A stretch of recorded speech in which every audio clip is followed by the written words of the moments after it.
casaram, eles eram casados no civil. Ocorre que eles ficaram separados de fato, nunca se divorciaram, ficaram separados de fato. Essa separação, ela perdurou, né, porque ele faleceu, infelizmente. Perdurou, tipo, 19 anos. Eles são casados, civilmente, nunca se divorciaram. Só que após essa separação de fato, ele veio a conviver em união estável com outra mulher, que dessa união veio Um filho. veio uma filha, que hoje ela deve ter uns 20 anos de idade. Nós estávamos comentando com as meninas que correu o boato na cidade de que ela tentou ela judicializou o inventário e ela está querendo ser meeira dos bens dele também. Eu falei, gente, só se entrar nesse artigo do 1800. Meeira ou herdeira? Porque meeira ela é mesmo. Então, mesmo sendo separada de fato, há 19 anos.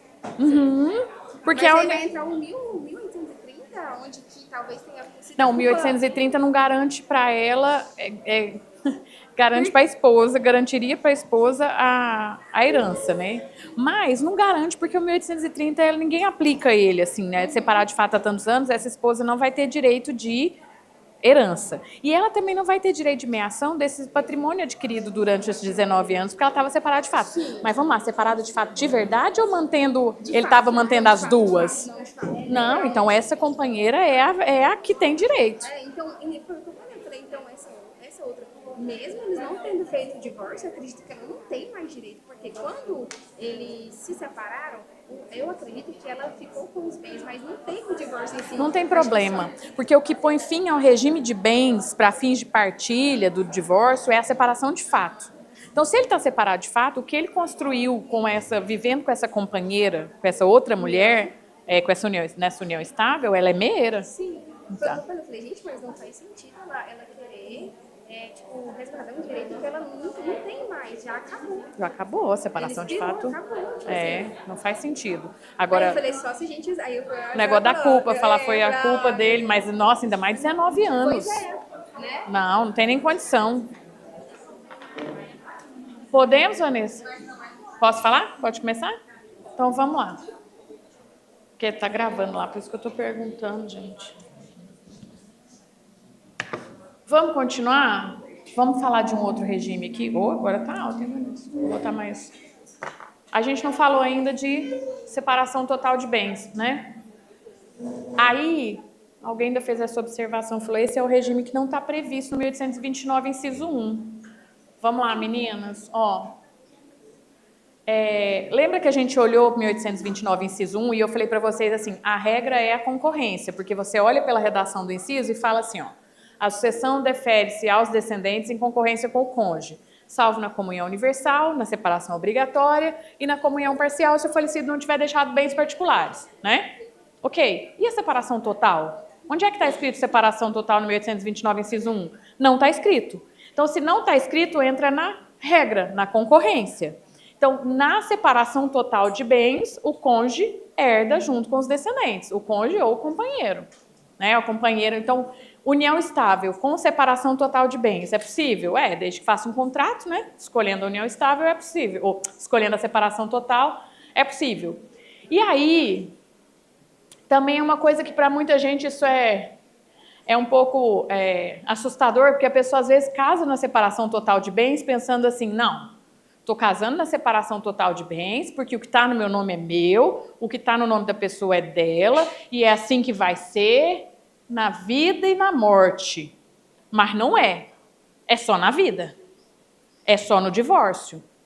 É no divórcio. Se eu casei na separação total, o que está no nome do meu marido é do meu marido, o que está no meu nome é meu. Se a gente divorciar, o que é dele, o que é meu é meu. Só que se ele morrer, o que é dele será meu também, né? Por quê? Vamos entender aquele macetezinho? Vocês vão notar o macete que é onde tem meação, não tem herança? Separação total tem meação? Separação total de bens tem meação? É por isso que tem herança. Não tem meação. Então vamos supor que eu seja casada na separação total e o meu marido tem no nome dele, registrado em nome dele, um patrimônio de 10 milhões de reais, que eu gosto de jogar é valor alto, né? Já que é para imaginar, 10 milhões de reais. E nós temos 3 filhos, raciocina aqui comigo, separação total de bens, 10 milhões de reais no nome dele. 3 filhos. Ele morre. Eu sou meeira? Separação total? Não. Sou herdeira junto com os filhos dos 10 milhões? Sou. Quanto eu herdo? Um quarto, 25%. 3 filhos e eu, vamos dividir por 4, ok? E aí é por isso que eu brinco, gente, que assim, essa é uma brincadeira para a gente tentar entender essa alegoria da concorrência sucessória, que é quase como se o legislador realmente dissesse: guerreira, você aguentou, você venceu, você ficou casada até seu cônjuge falecer, você não divorciou antes, és merecedora de uma herancinha, entendeu? Porque se na separação total, com esse homem com patrimônio de 10 milhões, no nome dele, eu divorcio, eu tenho direito a alguma coisa dos 10 milhões? Não. E eu brinco como se fosse assim, guerreira, parabéns, se aguentou, mas entenda, não faz sentido uma pessoa que ficou com a outra, até a outra morrer, não faz sentido que ela tenha pelo menos uma parte daquele patrimônio? Principalmente quando a gente pensa nas mulheres que muitas vezes não têm a renda própria, ou nas mulheres que não têm a mesma condição de trabalho, de remuneração, mesmo a mulher que trabalha fora, mas que tem filho, e que a tripla, quádrupla jornada é muito mais pesada, e que muitas vezes casa numa separação total de bens e que fica alijada, excluída de grande parte do patrimônio. Então, assim, faz sentido. Por isso eu não sei, eu acho que a concorrência sucessória, ela pegou... E aí vamos de novo, reforma do Código Civil, separação total, vai concorrer com os descendentes? Não. Na reforma do Código isso é... Porque na comunhão parcial, esses outros aí, mas a tendência é separação total, na vida e na morte. Hoje em dia, a gente já tem doutrinadores e advogados, né, que defendem que mesmo na separação total, a gente pode fazer renúncia de herança no pacto antinupcial, a gente pode fazer renúncia de herança num contrato de união estável, e aí é uma coisa que para quem estuda o direito sucessório tradicional, fala, uai, mas pode renunciar à herança de pessoa viva? A gente não aprendeu na faculdade que não pode ser objeto de contrato, herança de pessoa viva? Como é que eu renuncio para a herança do meu marido, que ele está vivo? Mas quem é um dos grandes defensores dessa renúncia? O João Aguirre, o Rolfo Madaleno, eu, inclusive, que não sou ninguém nessa lista aí, né? Mas, assim, porque eu acho que tudo depende do contexto, depende de quando essa renúncia é recíproca, de que, por exemplo, eu já atendi clientes que, assim, queriam fazer um contrato de união estável, os dois muito bem de vida, os dois com uma condição financeira muito boa, vindos de segundo, terceiro casamento, com filhos daquele relacionamento anterior, e queriam viver em união estável, de separação total de bens, preocupados no caso de falecimento. Ana Flávia, mas assim, aí o fulano vai herdar junto com meus filhos na separação total de bens? Vai, pela lei vai, né? Mas ele não quer herdar, ele tem o patrimônio dele, eu quero proteger mais meus filhos. Então, vamos fazer uma renúncia de herança nesse contrato de união estável. Eu me lembro que essa história é interessante, porque eu liguei num cartório, falei, estou querendo fazer uma escritura de união estável, mas a gente quer colocar uma cláusula de renúncia recíproca de herança num contrato de separação total. Aí a moça do cartório falou assim, uai, a senhora não sabia não, que é nulo? Eu falei, cada humilhação que a gente passa, né, na vida. Falei, menina, sabia. Ela, uai, então não tem jeito de fazer, né? Falei, menina, eu sabia, mas é porque tem gente que faz, né? Tem gente que faz, tem cartório que faz, tem doutrinador que defende. Ela, não, aqui não faz não. Aí o que a gente faz? Esse aqui é a aula para a vida, neste momento aqui agora, ó. O que a gente faz quando um tabelionato recusa fazer alguma coisa de uma escritura que a gente quer fazer e o tabelionato recusa? Procura outro cartório. Ah, vocês estão tudo treinados. A gente não bate boca com o tabelião, porque, meu bem, tem tabelião para todo lado querendo fazer a escritura. Ainda mais hoje em dia com o e-notariado, você faz até em outra cidade, em outro estado. Povo enjoado de Goiânia, você fala, não vou fazer nem aqui, não vou fazer nem aqui. Então, assim, fui no outro cartório, contei a mesma história para a moça. Ela falou, doutora, bora fazer. Quem tiver interessado um dia em declarar essa nulidade, que entra com a ação e pede para declarar. Não é? Porque não compete ali ao tabelião analisar se a cláusula é nula, se não sei o quê, não sei o quê. Uai, quem se sentir prejudicado por essa cláusula algum dia, que pede essa nulidade. Falei, excelente cartório, é aqui que fincaremos pé, né, para fazer. Tem alguns aqui que eu... O único cartório que você não pode trocar é de imóvel. de imóveis, por causa da circunscrição de imóveis. Que é triste, né, gente? A gente fica refém, né? Você fica refém, assim. É muito triste. Ali a gente tem que pedir pinico, a gente tem que pedir benção pro povo, levar um lanche, não sei, tô brincando. Mas é porque não tem jeito mesmo de registro de imóveis. Mas tabelionato de escrituras diversas, né? Das divórcio, inventário, testamento, escritura, qualquer coisa, de compra e venda. Né? Você faz, e hoje em dia, pelo e-notariado, você consegue fazer escritura em outros cartórios, é muito tranquilo. Porque eu acho isso, porque a gente quem é advogado, né? Tem gente aqui que não advoga, mas às vezes nem quer, né? Depois vendo que a gente falando aqui tão complexo, mas vale a pena. Se não tiver com o olho piscando o tempo todinho, enlouquecendo. Mas, porque às vezes o advogado já tem fama de encrenqueiro. O povo de cartório não gosta de advogado. Alguém que trabalha em cartório? Professor, não vou nem falar porque eu odeio. Porque tem muito advogado arrogante, muito advogado sem noção. Assessor, então, que também me contou que eu te conheço, é de qual? Do doutor? Ah, é da PUC, você foi minha aluna, é por isso que eu tô falando, eu te conheço, mas você é assessora de qual juiz?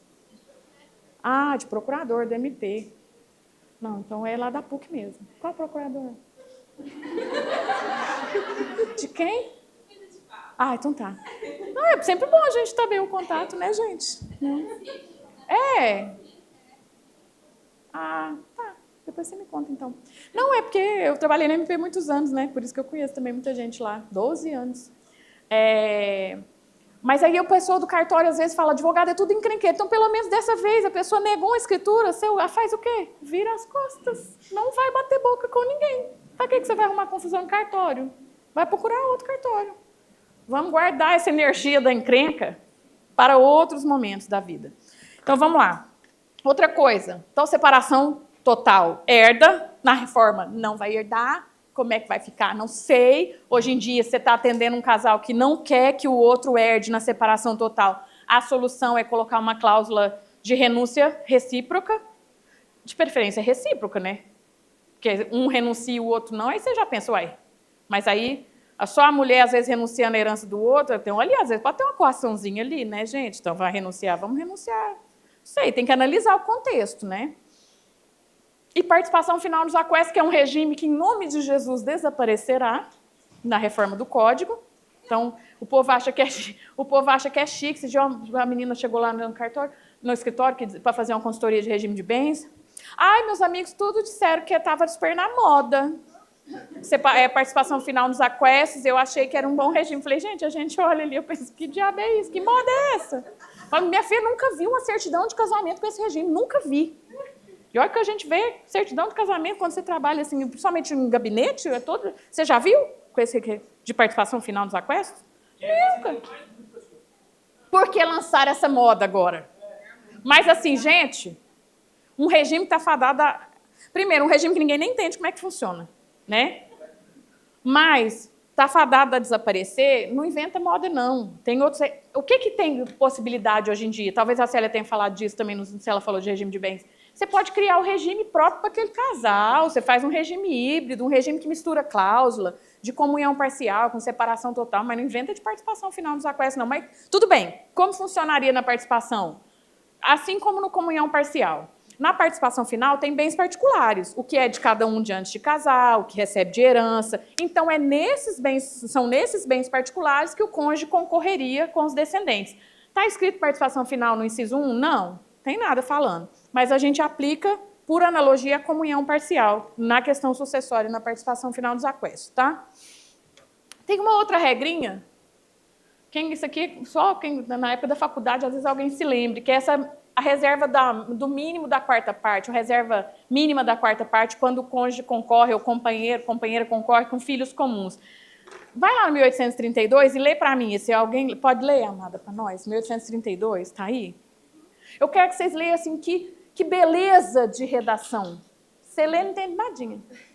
Observe. Em concorrência com os descendentes, artigo 1829, inciso 1, caberá ao cônjuge quinhão igual ao dos que sucederem por cabeça, não podendo a sua cota parte ser inferior à quarta parte da herança, se for ascendente dos herdeiros com que concorrer. Menino, mas que beleza, né? Você olha assim e pensa que Se eu for ascendente dos descendentes com quem eu concorro, eu tenho direito a no mínimo 1/4. É isso que o código está falando. Então, quando o cônjuge concorre, ou o companheiro, porque o STJ entende que aplica a mesma regra para a união estável também dessa reserva do 1/4.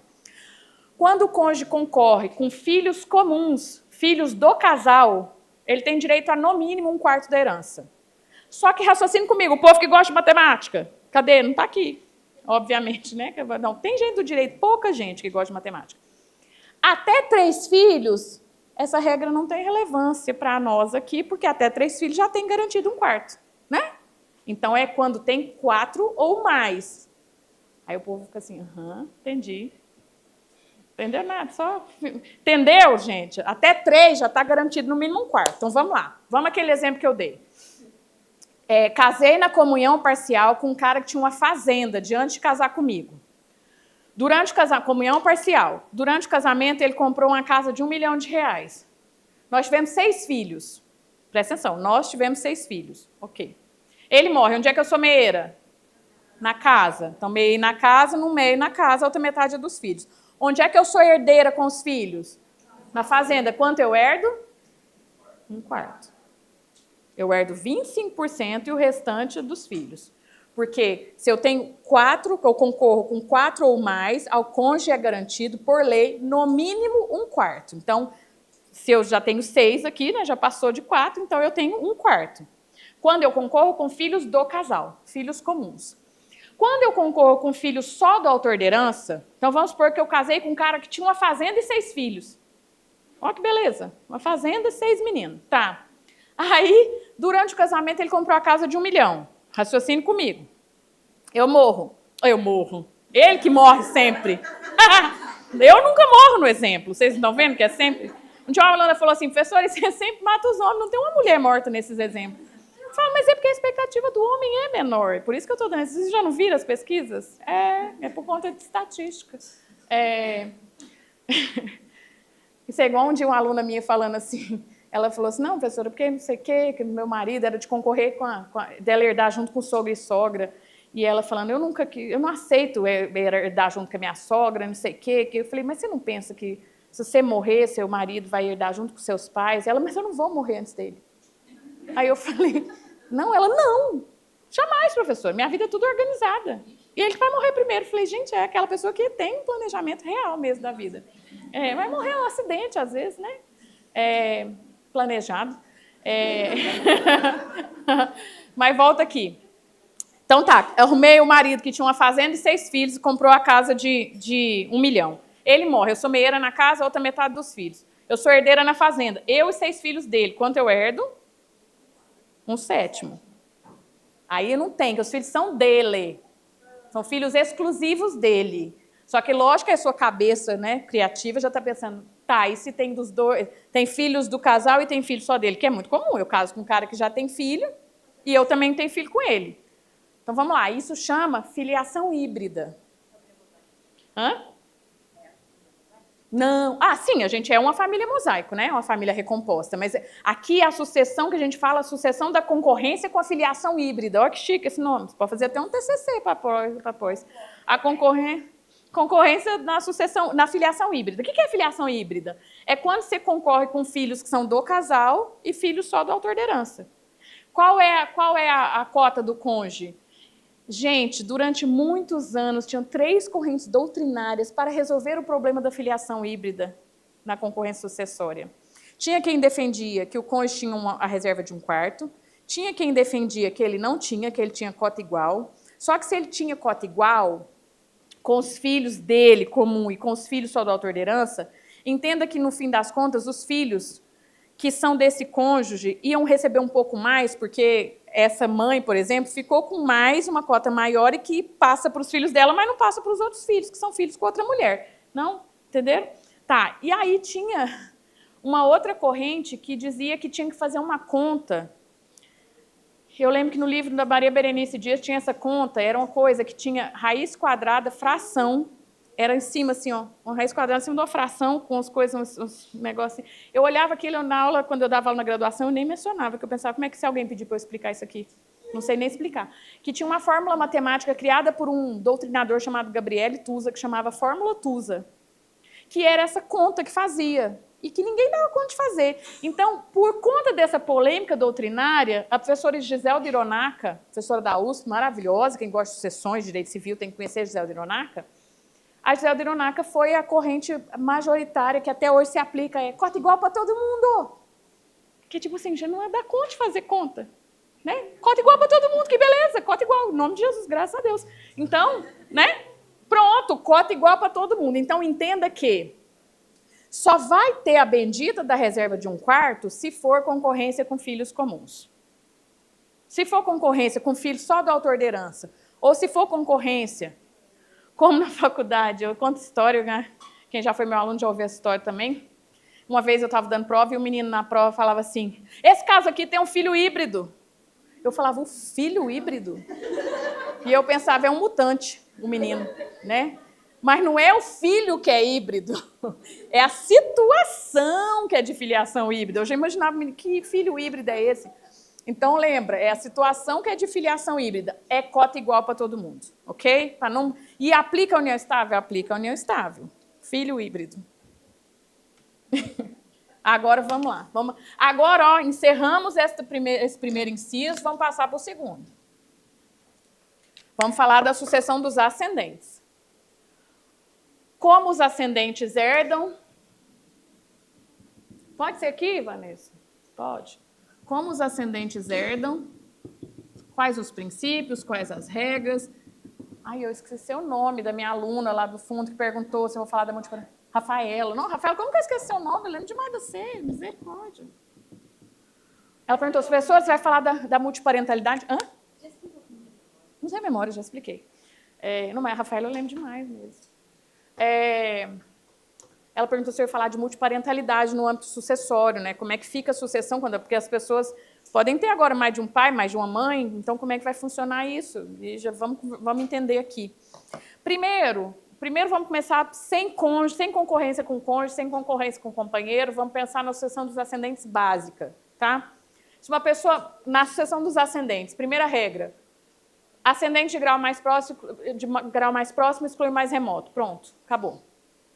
Ponto final. E aí, se você quiser anotar, isso aqui que está aqui, nem precisa anotar, né? Está no slide. Não existe direito de representação para cima.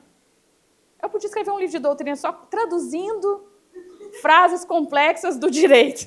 Não é? Não ia ser bom? Manual traduzindo o Código Civil e a doutrina. Não existe direito de representação para cima, só para baixo.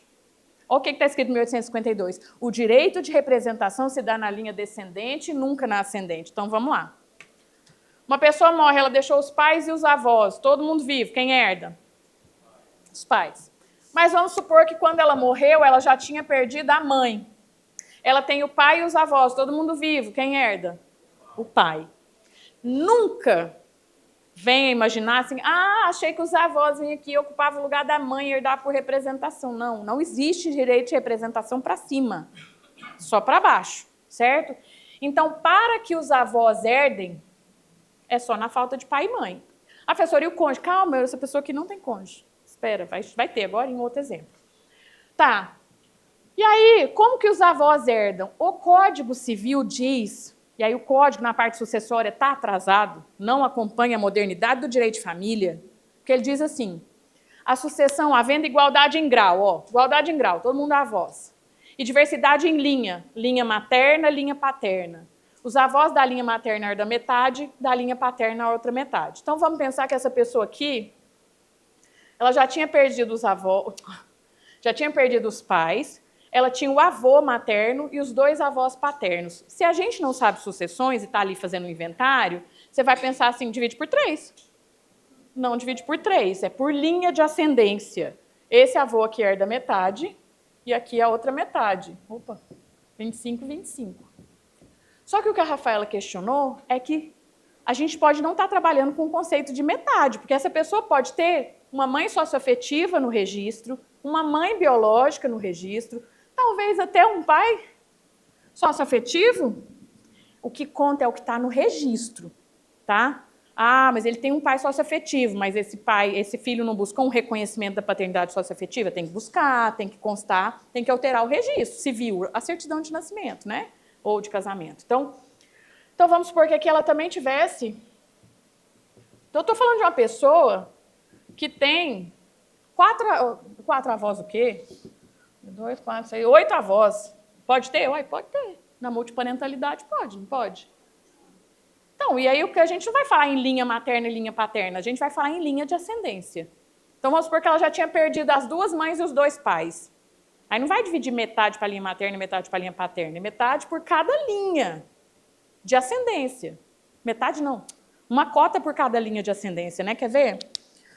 Olha o enunciado 642 das Jornadas de Direito Civil. Nas hipóteses de multiparentalidade, havendo falecimento do descendente com chamamento dos seus ascendentes, se houver igualdade em grau, todo mundo avós, e diversidade em linha, entre os ascendentes convocados, a herança será dividida em tantas linhas quanto sejam os genitores. Então, aqui são 4 linhas, um quarto para cá, um quarto para cá. Quando eu estou pensando de trabalhar com avós herdando, né, gente? Porque se essa pessoa tinha 2 mães e 2 pais, esses 3 aqui já faleceram, sobrou só essa, é só essa que vai herdar. A avó não vai herdar. Porque o de grau mais próximo exclui mais remoto. Certo? Só que é lógico, vai falar, então comum inventário assim, né? Lógico que não, né? Na ordem natural da vida, normalmente os avós não estão ali, os pais falecem, os avós estão ali sobrando para herdar, mas pode acontecer. Né? Então a gente tem que saber a regra. Agora vamos casar essa pessoa. Deixa eu só... Casar ou constituir união estável. Vamos lá.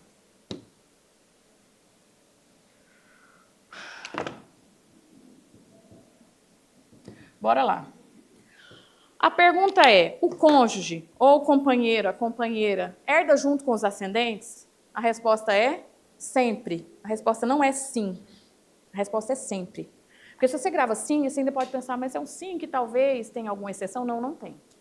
A resposta é sempre. Então, você olha para o 1829, inciso 2, você vai ver a redação dele. Ele diz assim, a sucessão defere-se na seguinte ordem, aos ascendentes em concorrência com o cônjuge. Não tem salvo em tal regime, não tem nada.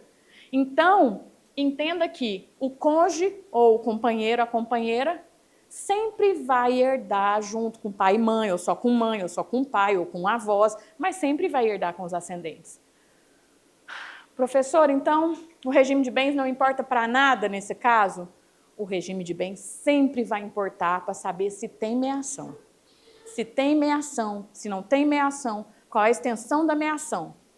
Mas a herança, eu estou te dizendo, vai sempre ter, quando é com ascendentes.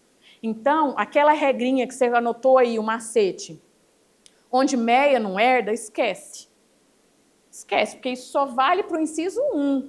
Para o inciso 2, pode meiar e herdar na mesma massa patrimonial, porque sempre vai herdar. Vou dar exemplo para ficar mais fácil. Bora lá. Sou casada na comunhão universal de bens. Nós temos um patrimônio de 10 milhões. Comunhão universal, rainha da meação. Sou a rainha. Não tivemos filho, meu marido não tem filho, tem o pai e a mãe. Ok. Ele morre. Eu sou meeira? Gente, se eu sou a rainha, eu sou a meeira. Tá. Sou meeira, 5 milhões são meus por meação. Vou herdar junto com meu sogro, com a minha sogra? Vou, porque eu sempre vou herdar. Porque é com ascendente, eu sempre herdo. Não tem lá salvo em tal regime. Sempre herdo. Certo? Então, você não pode decorar onde meia não herda, porque onde meia não herda é só quando tem filho. Essa regra aqui, então metade do patrimônio é meu, a outra metade por meação, a outra metade vou dividir eu, meu sogro e minha sogra. Por 3, 1837 o artigo. Ok. Separação total de bens, vamos pensar. Sou casada com um cara que tem esse patrimônio de 10 milhões, o nome dele na separação total de bens, e ele só tem a mãe. O pai já faleceu e ele tem a mãe, não tem descendentes. Ele morre. Separação total. Eu sou meeira? Não. Eu sou herdeira junto com a mãe dele no patrimônio de 10 milhões. Vou pegar a metade, mas não é por meação. Vou pegar a título de herança. Sou herdeira junto com a mãe dele. Agora, quer ver um exemplo que às vezes vocês ficam um pouco confusos? Casei com aquele cara na comunhão parcial que tinha uma fazenda. De antes de casar comigo. Tinha uma fazenda. Durante o casamento, ele comprou uma casa de R$1 milhão. E ele tem os pais vivos, não tem filhos, tem os pais vivos. Ok. Ele morre. Onde é que eu sou meieira? Na casa ou na fazenda? Na casa. E onde é que eu sou herdeira junto com meu sogro e minha sogra? Na fazenda e na outra metade da casa. Entenderam? Entenderam aqui uma... Porque eu sou herdeira sempre. O que é o patrimônio do meu marido? O que é dele? A outra metade da casa é a fazenda. Isso é a herança dele. Então, a minha meação da casa é minha por força do regime que eu escolhi. E o que é a herança do meu marido? Uma fazenda e a metade da casa. Herdaremos na fazenda e na metade da casa eu, meu sogro e minha sogra. Sim? Então, não raciocina como se fosse com filho, porque com filho eu ia ser só meieira na casa e herdeira na fazenda. Ok? Sim, até aqui? Oi. Uma dúvida que teve a ver com a aula passada.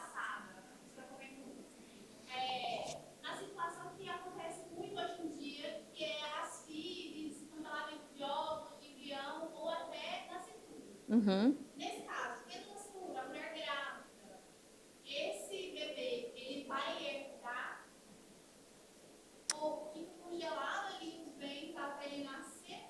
Ou, na verdade, quem vai herdar será o descendente? Então, tudo depende ali do contexto. Vamos pensar que meu marido faleceu e a gente tinha embrião congelado, mas eu não estou pensando nesse momento em... Nem está passando pela minha cabeça em implantar esse embrião. Então, ele morreu sem deixar descendentes, porque tem lá um embrião com expectativa de direito sucessório. E aí vamos supor que a gente faz o inventário. Minha sogra e meu sogro herdam junto comigo, a gente divide o patrimônio. E qual é o prazo que eu tenho para pleitear essa herança, por exemplo, implantar esse embrião? O entendimento da doutrina da jurisprudência é de que eu teria o prazo de uma ação de petição de herança, eu teria 10 anos, um prazo bem extenso. Aí vamos supor, tá, eu resolvo implantar esse embrião e aí a briga está feita, né? Porque aí, se surge um herdeiro, depois de ter feito a partilha, um herdeiro que ele era, inclusive, né, talvez a depender do regime, um herdeiro único, um herdeiro que concorria comigo, aquele inventário e partilha é nulo. Então, o sogro e a sogra vão ter que devolver, ou devolver em dinheiro, o patrimônio. E aí isso pode dar uma briga, né, deles com o herdeiro. Seria prudente essa mulher que congela os óvulos fazer uma petição para suspensão da divisão até que... Seria, mas até que ponto as pessoas têm que ficar esperando uma decisão, se ela vai ou não? Porque o óvulo ainda é mais complexo, porque ainda nem tem o embrião, né? Não, o nascituro, aí o direito é só esperar nascer com vida, porque aí tem um prazo, né? Eu acho que é mais fácil pedir a suspensão, né? Tô grávida.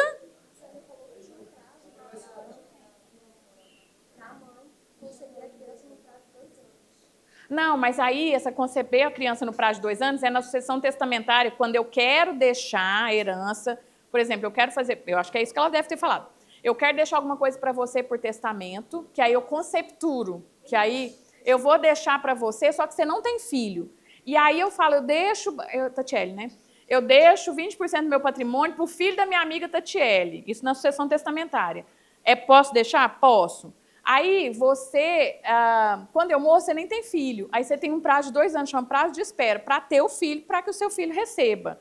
Só que esse prazo é quando eu estou beneficiando uma pessoa que nem tem filho. Não é o caso do meu marido estar morrendo e a gente ter um embrião congelado. Mas eu acho que essas polêmicas da reprodução assistida são as causas mais complexas, né?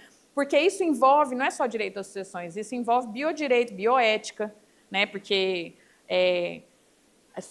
se os avós estiverem em consenso, tudo bem, tranquilo, né? Eu vou falar, olha, gente, eu tenho um embrião congelado, segura as pontas aí, vamos esperar, eu quero um prazo para me recuperar do luto, mas talvez eu vou... E os avós podem dizer, olha, a gente quer uma extensão do nosso filho. Ou os avós podem dizer, não, eu quero a minha parte na herança. Foda-se, né? Quer saber de neto, não, que vai tomar o patrimônio, que se não tiver neto eu vou herdar tudo. Isso pode dar um conflito muito grande. Mas o prazo que essa mãe teria para implantar... Aí é porque... Gente, aí tem outra questão. Demais.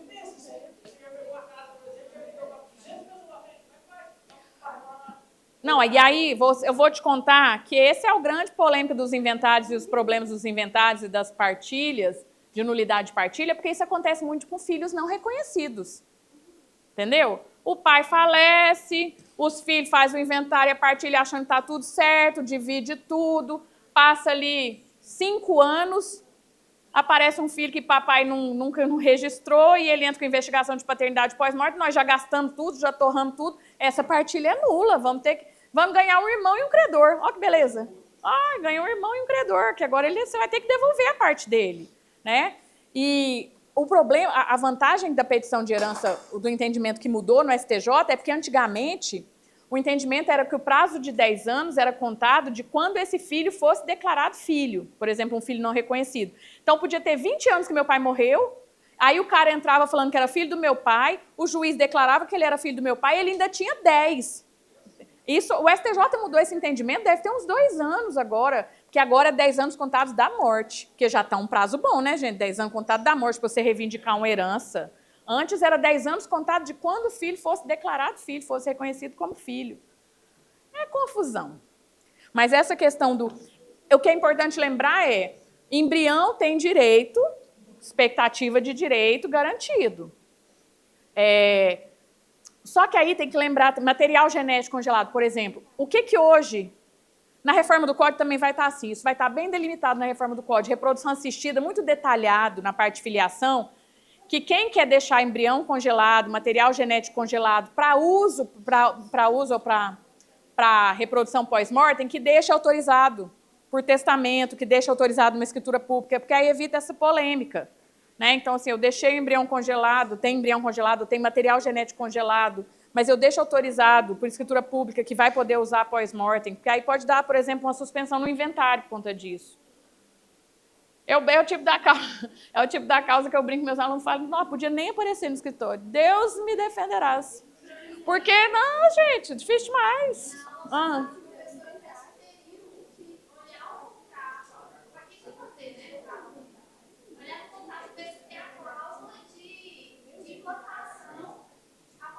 Isso. No contrato da clínica, né?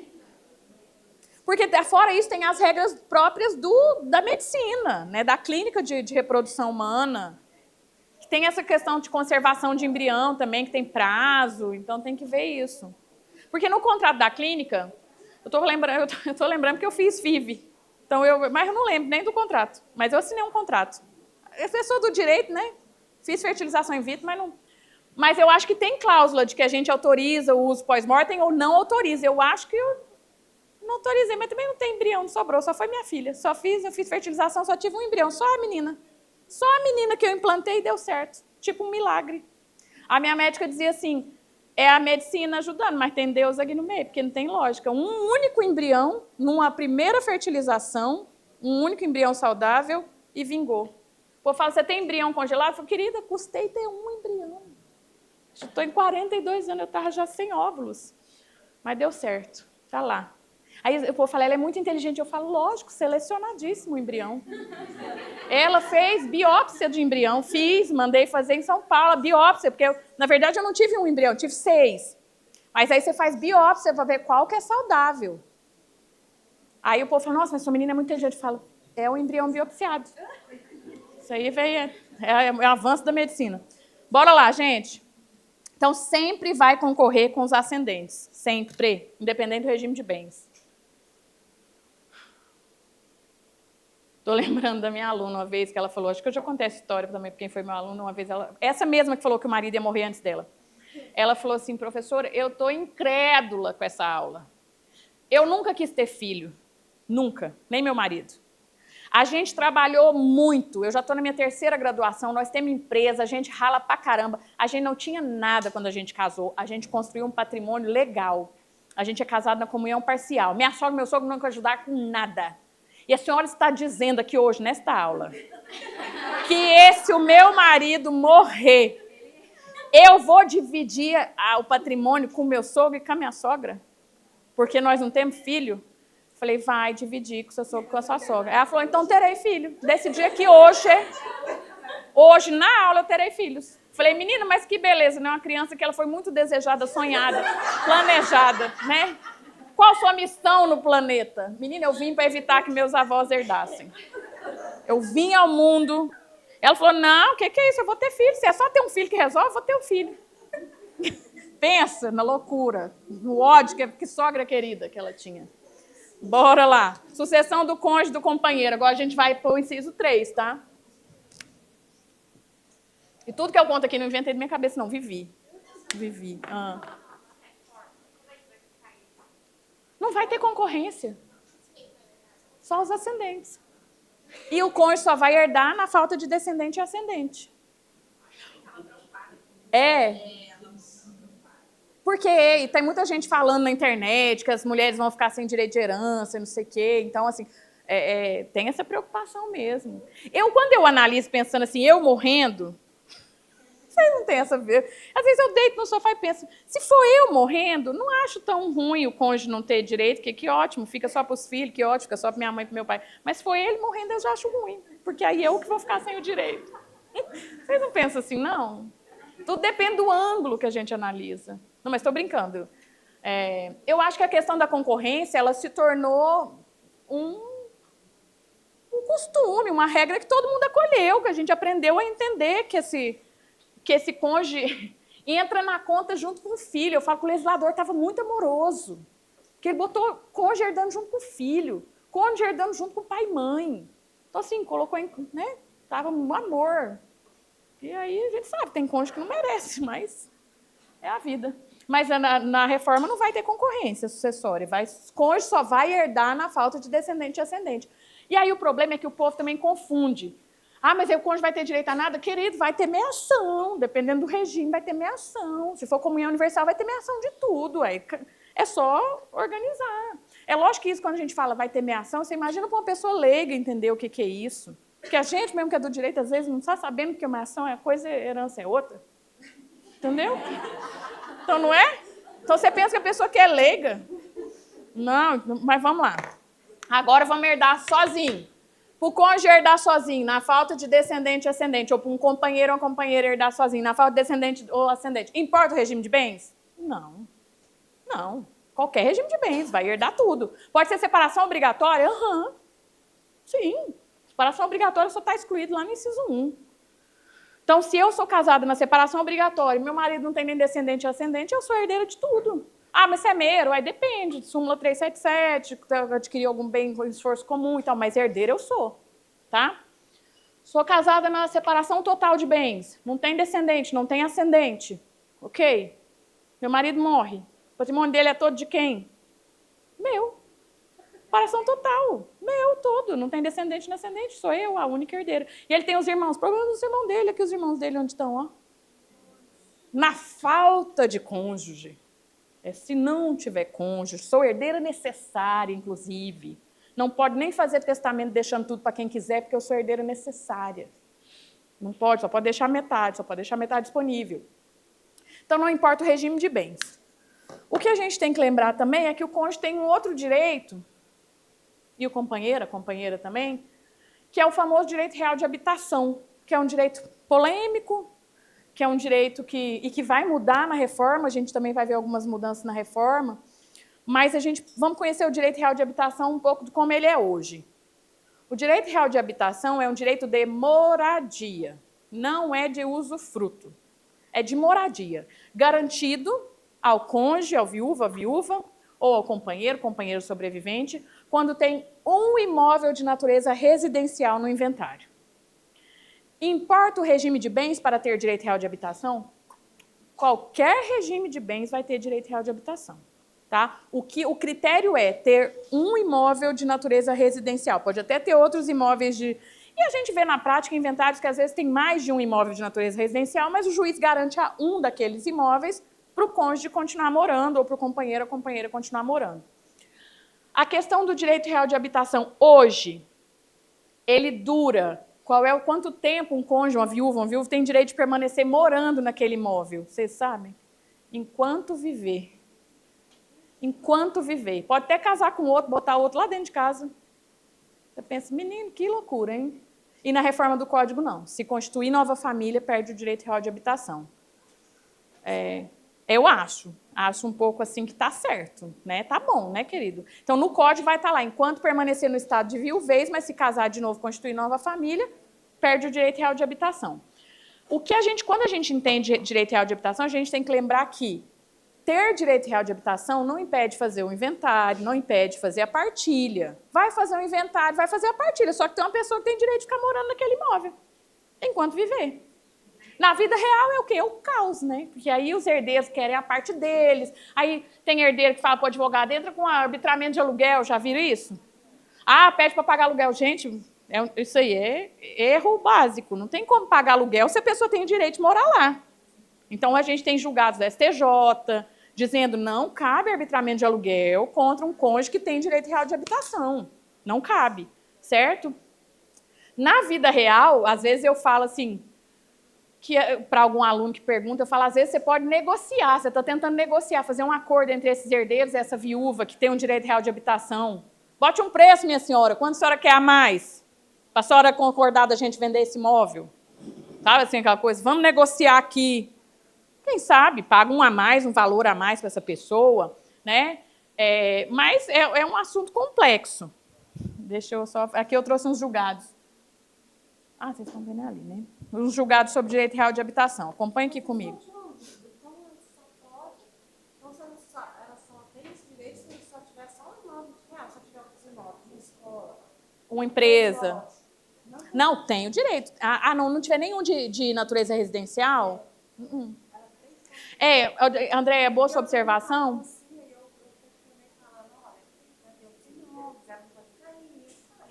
Ela tem outros imóveis, você quer dizer. Mas o morto deixou um que era de moradia? Deixou um só de moradia, deixou na constância do casamento, eles constituíram uma escola. Tem uns 2 lotes. Minha filha, porque a vida do advogado é isso. Você vai pedir, você vai pelejar, você entendeu? Ela quer dizer assim, tem patrimônio suficiente... Tem patrimônio suficiente que na partilha ela vai conseguir arrumar um lugar para ela morar, não é? Porque... Brigando. É o filho que é filho dela? Tá brigando com ela mesma? Ah, tá. Não é dela.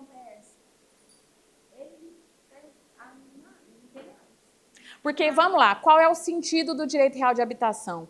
Garantir a quem viveu com o autor da herança até ele morrer... A moradia, um direito mínimo existencial, né? Para a pessoa não ficar sem moradia. Então, mesmo que o imóvel nem entre na... Tipo assim, ela nem vai ser meeira naquele imóvel, às vezes ela não vai ser nem meeira e nem herdeira, mas ela tem direito de permanecer morando no imóvel. Porque o direito, ele independe do regime de bens. Mas, por exemplo, a gente vê casos, às vezes, o imóvel que era o de moradia é um imóvel valiosíssimo. Sei lá, uma casa de 20 milhões, queria dar para vender, partilhar, a senhora ter uma moradia, né? Então, assim, eu acho que isso é a coisa que a gente pode argumentar no caso concreto e dizer, olha, eu sei que ela tem direito real de habitação, mas com a venda desse imóvel dá para garantir um lugar para ela morar, não vai ficar na Rua da Amargura, né? Só alguns julgados aqui sobre direito real de habitação, trouxe aqui 2 respes. 1831 confere ao cônjuge a utilização do bem para que nele mantenha sua residência. É para morar, não é para alugar e mudar e morar em outro lugar. É para morar, né? Independentemente do regime de bens e da titularidade do imóvel, afastando, inclusive, o caráter vidual estabelecido na legislação precedente. Porque no Código Civil passado, o que é o caráter vidual? É o caráter de viuvez. Era enquanto permanecer viúvo, enquanto não casar de novo. Mas hoje em dia é enquanto viver. Na reforma do Código, volta... Está vendo que a reforma é uma revolução do que era o Código Civil de 16, né? Que vai voltar a ser enquanto não casar de novo ou não constituir união estável. Ou na reforma do Código vai ter também enquanto não tiver renda própria para pagar uma moradia, para ter uma moradia. A gente vai ver aqui, eu vou trazer um artigo da reforma. Puxa, o que eu fiz aqui, Jesus? Espera aí, Jesus. Tá. Um outro julgado. O direito é vitalício. Vitalício personalíssimo. O cônjuge companheiro sobrevivente pode permanecer no imóvel até o momento do seu falecimento. Assegurar que permaneça no local que residia com a família. Aos herdeiros não é autorizado exigir extinção de condomínio e alienação do bem imóvel. Porque tem gente que entra, né, para pedir alienação, para vender o bem. Caráter gratuito não cabe, olha aqui, seria um contrassenso atribuir a prerrogativa de morar no imóvel em que residia e, ao mesmo tempo, exigir dele um aluguel, uma contrapartida, certo? Aqui, deixa eu mostrar só como é que vai estar na reforma, que vai ter algumas mudanças interessantes aqui. Oi. Vamos supor que a viúva tem outro imóvel, dela, antes do casamento, ela ainda tem o direito? Ainda assim tem o direito, mas ela está lá argumentando que essa viúva não, que ela tem um lugar para morar, que ela tem outro imóvel, mas o direito ela ainda tem, porque o que importa é naquele inventário tem um imóvel de natureza residencial onde ela morava com o falecido, então ela tem direito de permanecer morando. Mas é engraçado, porque tem gente que defende que o direito real de habitação ele é automático, ele é ex lege, ele é da lei, ele é automático. E tem doutrinador, e eu sou um pouco mais dessa corrente, que eu acho que quem tem o direito tem que pedir. Isso tem que estar pedido no inventário. Isso tem que estar, inclusive, às vezes, registrado na matrícula do imóvel. Fez o inventário, a pessoa... O juiz tem que declarar que garantiu aquele direito, porque senão fica uma coisa assim muito solta, né? Por exemplo, tem um caso lá no escritório, que é um dos casos que mais me chocou, eu vou contar aqui rapidamente, mas era um inventário que a mulher faleceu com 30 e poucos anos de câncer e ela deixou um menininho de 4 anos de idade, o único filho. O marido era um traste. Ele entregou o menino para os avós maternos, falou, não quero cuidar dessa criança, e continuou morando no imóvel, que era o imóvel deles, né? E aí nós entramos com o inventário, e nesse imóvel ele era meeiro, porque era imóvel adquirido durante o casamento. E ela morreu, ainda quitou o imóvel inteiro, porque era financiado pela Caixa, então assim, ainda ficou quitado. E ele lá, abuletado lá no apartamento, e o menino criado pelos avós. Nós entramos com o inventário, e aí o inventário dos avós tinha a guarda desse neto, o menininho foi nomeado inventariante, porque pode ter inventariante menor de idade, mas representado pelos representantes legais. E aí a gente no inventário pedindo para vender o apartamento, porque era esse único bem que deixou, para vender o apartamento, inclusive argumentando que o cara estava lá no apartamento e não pagava condomínio, e não pagava IPTU, e nós, sabe assim, deixando, tanto que o condomínio já estava executando a dívida de condomínio. Vocês não vão acreditar no que aconteceu nesse processo. A amiga que trabalha no MP vai ficar chocada também. Aí eu pedindo para vender o apartamento, estava pedindo. O cara foi citado por edital, ele nunca nem se manifestou no inventário. Ele não achou ele, foi citado por edital, ou ele foi citado por hora certa e não... Revel o cara. O Ministério Público me deu um parecer assim, não tem como vender, porque o viúvo tem direito real de habitação. Isso aí, para mim, assim, o MP está aí para ferrar a vida de uma criança nesse processo, porque não tem lógica, ninguém alegou direito real de habitação. O cara não alegou, o cara não veio no processo. E o Ministério Público falou, não tem como alienar o imóvel, porque ao viúvo é garantido. Eu tinha vontade de ir lá dar um soco na cara do promotor e falar, o que é isso? O que você está fazendo? O juiz acatou. E assim, aí a gente argumentou e tal, eu acho que eu até recorri desse negócio, mas assim, no fim das contas, quase que o condomínio penhorou o apartamento, mas aí foi uma confusão, mas assim, eu fiquei muito chocada com a posição do... E aí eu pontuei lá no processo que assim, ninguém pediu, o próprio cara que tem o direito real de habitação, ele está inerte, ele não pediu, aí vocês vão dar assim, só porque está na lei que o viúvo tem direito real de habitação. Então eu acho que quem tem esse direito tem que pleitear o direito, né? Direito, mas igual você falou, se ele estiver dentro dos requisitos de ter Dentro dos... ele sabia se ele tinha ou não. Ele era um único bem imóvel, residencial. Ele estava no requisito, mas você entende assim, ele nem estava usando a propriedade da forma adequada, né? Porque ele não estava pagando despesas que, inclusive, poderia perder o imóvel por conta disso. Mas assim, eu entendo assim, ele tem o direito, ele não pediu. Aí o MP vai dar para ele, assim, inventa. Ele estava provocando um acontecimento que a criança poderia ficar sem o bem. Né? A criança podia ficar sem o bem, ele ia perder o bem por conta disso. Não. Mas aí depois, no fim, conseguimos fazer um acordo lá, mas assim, eu fiquei muito chocada do parecer do MP. Ninguém tinha falado de direito real de habitação no processo. Aí eu estamos ali, tem uma criança, precisa vender o imóvel, precisa fazer dinheiro para a criança, né? Porque o cara está lá ocupando imóvel. Né? E ele é inventariante, o inventariante não tem direito de estar na posse e administração dos bens, então que emitisse na posse esse inventariante, esse menino. Não, né? Tem direito real de habitação. Vem aqui, vem ver como é que vai ser na reforma. Ó. Ao cônjuge ou companheiro, está vendo aqui, ao cônjuge ou convivente, ou na reforma? Não gosto.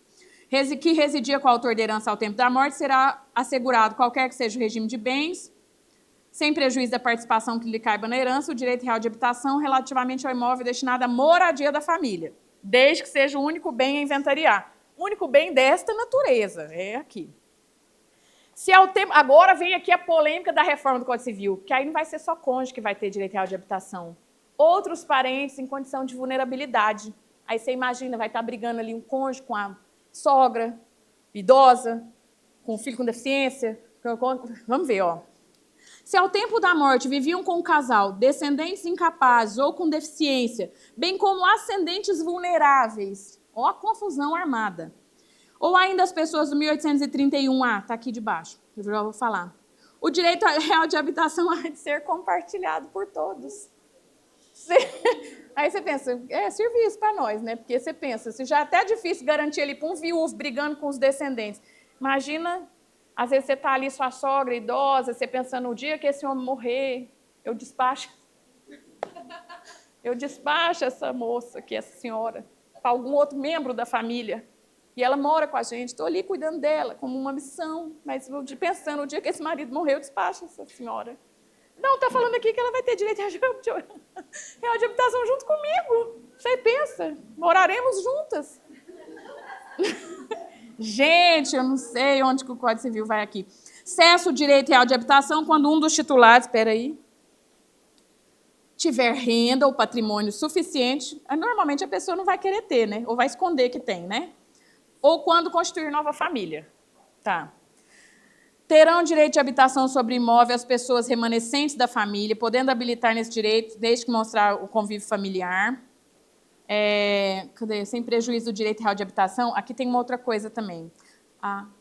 Outra coisa que eu queria falar, assim, aqui, ó, vulnerabilidade, essa expressão também, a doutrina já vem questionando, assim, o que a gente vai considerar como um ascendente vulnerável? Ainda é um conceito meio aberto.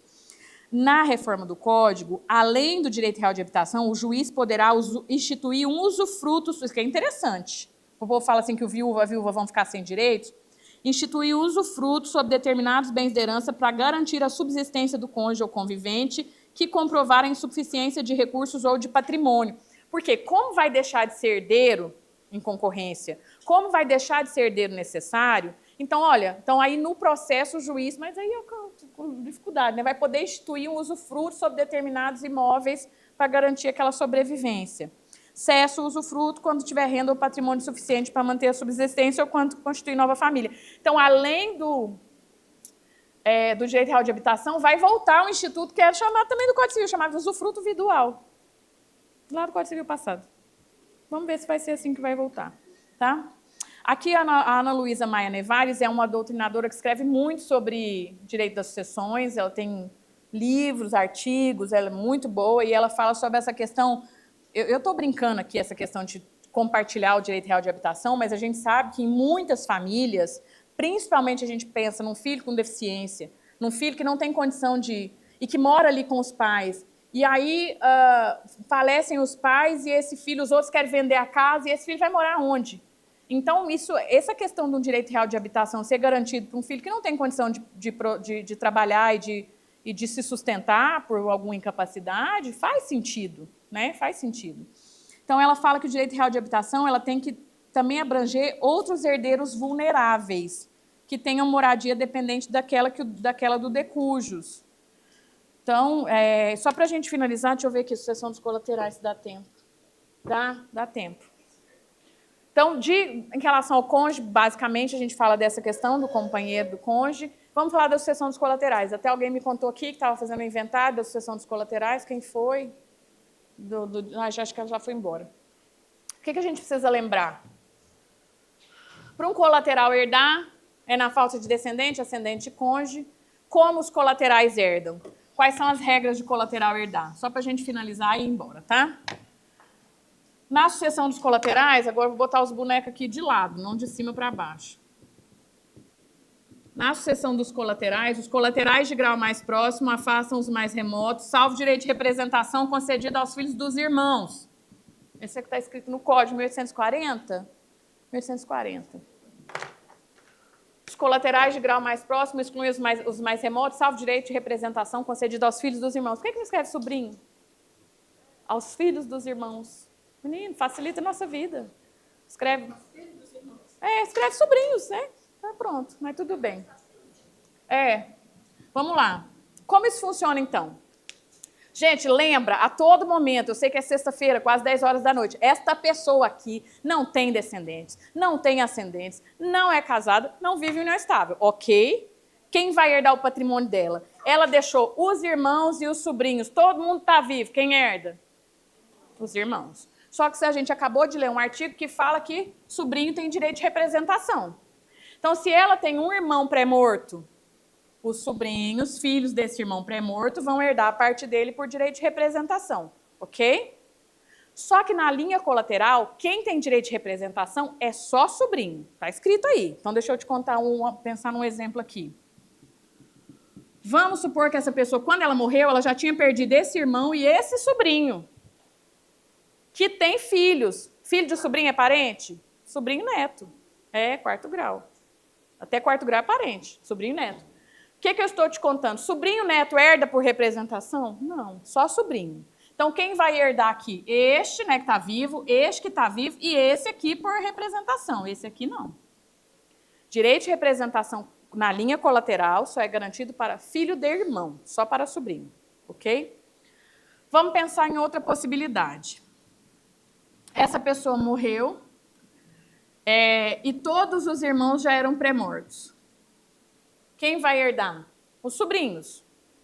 Tá, mas vamos supor que essa pessoa aqui também tivesse tios. E tios e sobrinhos são parentes do mesmo grau. 3º. Tios e sobrinhos são do mesmo grau. E a gente estudou que os de grau mais próximo afastam os mais remotos. Então, se a pessoa não tem parente de 2º grau, que é irmão, lembra? Lembra disso? Que irmão é colateral em 2º grau? Que não existe colateral em 1º grau, né? Não existe. Se não tem de 2º grau, você pode pensar assim, então vamos chamar os de 3º. O código diz assim, primeiro os sobrinhos, depois os tios, mesmo sendo do mesmo grau. Está lá no 1841?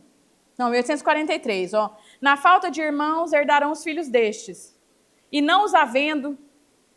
Eu traduziria essa frase aqui bem mais simples, né? Na falta de sobrinho, herdam... Não, na falta de irmão, herda o sobrinho. Na falta de sobrinho, herda os tio. Herda os tio. Entendeu? Fica muito mais fácil a gente que é goiano, né? Para entender isso. Herda os tio. Então, aqui, ó. Mesmo que tio e sobrinho sejam de 3º grau, o legislador tende a beneficiar a geração mais jovem, em regra, né, dos sobrinhos. Então, na falta de irmãos, herdam os sobrinhos. Não havendo nenhum sobrinho, herdam os tios. E não havendo tios, aí chama o povo do 4º grau. Quem é o povo do 4º grau? Primo, tios avós, que eu penso que já não vai ter aqui também, né, que são os irmãos dos avós, mas se tiver... A pessoa deixou um primo, um tio avô e um sobrinho neto. Vai herdar todo mundo junto. É tudo de 4º grau. Primos, tios avós e sobrinhos netos vão herdar cota igual, ok? E por último, de verdade, para a gente finalizar, o código, isso aqui vai ter uma mudança também na reforma, que não vai existir esse artigo mais, 1841, não vai existir essa regra mais, que é que quando herdar irmão bilateral, vocês lembram disso da faculdade? Quando herdar irmão bilateral junto com o irmão unilateral, o irmão bilateral herda o dobro do unilateral. Lembra disso? Alguém lembra? Com verdade no seu coração? Não. Então, vamos lá. O código diz que, concorrendo à sucessão irmãos bilaterais com irmãos unilaterais, primeiro, quem são os nossos irmãos bilaterais? Irmão do mesmo pai e da mesma mãe. Irmão unilateral, só por parte de pai, só por parte de mãe. Ok. Concorrendo à sucessão irmão bilateral com irmão unilateral, o bilateral herda o dobro do unilateral, ou o unilateral herda metade do que o bilateral herdar. Ok. Aqui, entenda, gente, eu já vi professor falar assim, dando aula, falar assim, inconstitucional. Isso aqui é inconstitucional, está diferenciando a herança dos filhos, dentro do casamento, fora do casamento. Gente, aqui não é herança de pai para filho que nós estamos falando, não. Aqui é herança de irmão para irmão, não tem nada de inconstitucional, tá? Pai para filho, obviamente, que não pode diferenciar, né, filho do casamento. Entenda aqui, ó. Esse aqui é meu irmão bilateral, filho do meu pai e da minha mãe. Esses aqui são os meus irmãos unilaterais, filho só do meu pai. Presta atenção. Eu estou te contando que nós 4 somos filhos do mesmo pai, né? Quando meu pai morreu, todo mundo herdou igual. Eu não tenho pai mais aqui, né? Eu não estou chamando os colaterais, eu não tenho pai mais. Já morreu, pai, mãe, já morreu, não tem descendente. Quando meu pai morreu, não está diferenciando a herança de filho. Agora quem está morrendo sou eu. O que a lei está dizendo é que o meu irmão herda o dobro do bilateral, herda o dobro do unilateral. Aí você faz uma equação de 1º grau, que é muito simples. Vamos supor que meu patrimônio fosse 100 mil. Quanto que dá aqui? Quanto que dá? 2x mais x mais x é 100. X é quanto? 25. O povo, o quê? Sexta-feira à noite. Gente, vocês não lembram? 2 mais 1 mais 1, 4x. 100. X é 100 dividido por 4, 25. 25 mil, 50 mil. Olha que beleza. Na cabeça, porque você é inteligente da matemática. Porque a gente, às vezes, quando a gente está fazendo, a gente não está entendendo. Mas aqui, entenda. Nossa, Ana Flávia, mas por que desigual assim? Porque o legislador imagina muito, né? Imaginou que eu tenha mais proximidade com meu irmão bilateral. Mas vamos supor que eu seja brigada com esse diabo desse irmão aqui, que eu nem converso com ele. Gente, esse povo aqui é herdeiro necessário? Não. Se eu quiser deixar a herança todinha para esse irmão aqui, pode? Pode. Então, assim, isso é a regra se a pessoa não quiser fazer testamento. Se eu quiser fazer testamento, deixa nem herança para irmão. Deixa para quem eu quiser. Né? Então, assim, o legislador imaginou que eu tenha mais proximidade com o bilateral, jogou o dobro para o bilateral. Mas se eu não concordar com a regra da lei, eu posso fazer um testamento e deixar tudo igual. No Código Civil, na reforma, vai ser tudo igual. Porque eu acho que o povo dificultou a conta, né? Aí o legislador pensou, essa conta sempre foi polêmica. Dobro e metade. Difícil para o povo do direito entender. A gente tem essa dificuldade. Estou brincando, viu, gente? Eu sei que tem muita gente aqui que é muito bom de matemática. Falou assim que o irmão deixa para os irmãos, né? Aí na falta para os irmãos dele, ele não deixa para os sobrinhos. Isso tudo é sem ser testamento, né? Assim é a lei. Na festa de irmão vai para o sobrinho. Tios. Não, aí o sobrinho morreu, mas deixou filho. Ah. Aí veio o tio ou o filho? Porque, entenda, o sobrinho neto, mas aí, entenda, aí é o sobrinho que morreu, aí é o filho dele que está herdando, né? Pois é, quem vem primeiro, ele ou o filho? Os tios. Depois que na falta Vamos pôr aqui, ó. Não, é porque o sobrinho neto é 4º grau. Então, eu não tenho irmão, eu não tenho mais sobrinho. Não, vamos lá, nenhum dos meus irmãos. Eu também já não tenho nenhum sobrinho. Esse sobrinho aqui não herda por representação, sobrinho neto, não herda por representação. Não estou dizendo que um sobrinho neto não possa herdar, mas ele pode herdar só por direito próprio, na falta de sobrinho, de irmão, sobrinho e tio. Aí ele herda. Junto com o primo, ele herda, mas ele não herda por representação. Então, entre tios e sobrinhos netos, tios. Porque tios são 3º grau. Aí você pensa, mas ele não beneficia a geração mais jovem, o legislador, sempre? Mas aqui não. Aqui não. Entre tio e sobrinho neto, o 3º grau vai primeiro, depois o 4º grau, que é o sobrinho neto. Tá? Um beijo para vocês. Amanhã, 8 horas da madrugada. Nossa, Pai de Jesus.